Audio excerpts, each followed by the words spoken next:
Hi friends, இன்றைக்கி நம்ம பார்க்க போகிற டாபிக் பார்த்திங்கன்னா, கொல்கத்தா பயிற்சி மருத்துவர் படுகொலை செய்யப்பட்டிருக்காங்க. நாடு முழுவதும் இடைவிடாமல் மருத்துவ மாணவர்கள் தொடர் போராட்டம்.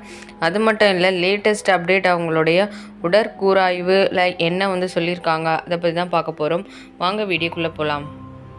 கொல்கத்தா ஆர்ஜி கர் மருத்துவமனையில் பயிற்சி மருத்துவர் பலாத்காரம் செய்யப்பட்டு கொடூரமாக படுகொலை செய்யப்பட்ட சம்பவம் நாட்டை பேரதிர்ச்சிக்குள்ளாக்கி இருக்கிறது. இந்த சம்பவம் தொடர்பாக சஞ்சய் ராய் என்பவர் கைது செய்யப்பட்டுள்ளார்.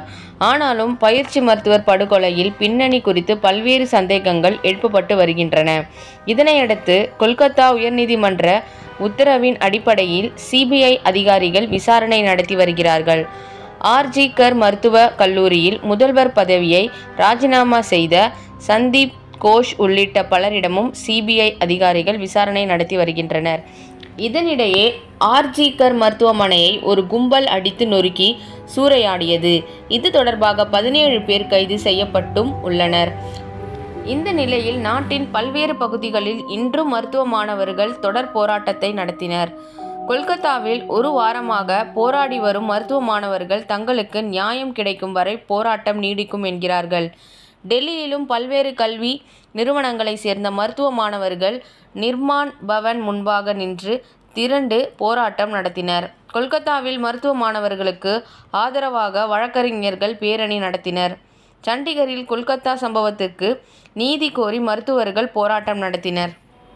இந்தியன் எக்ஸ்பிரஸ் படி ஆகஸ்ட் 9ஆம் தேதி அன்று மாலை 6:10 மணி முதல் 7:10 மணி வரை நடத்தப்பட்ட தேர்வில் பாதிக்கப்பட்டவரின் மரணம் இயற்கையில் கொலை என்பதை குறிக்கிறது.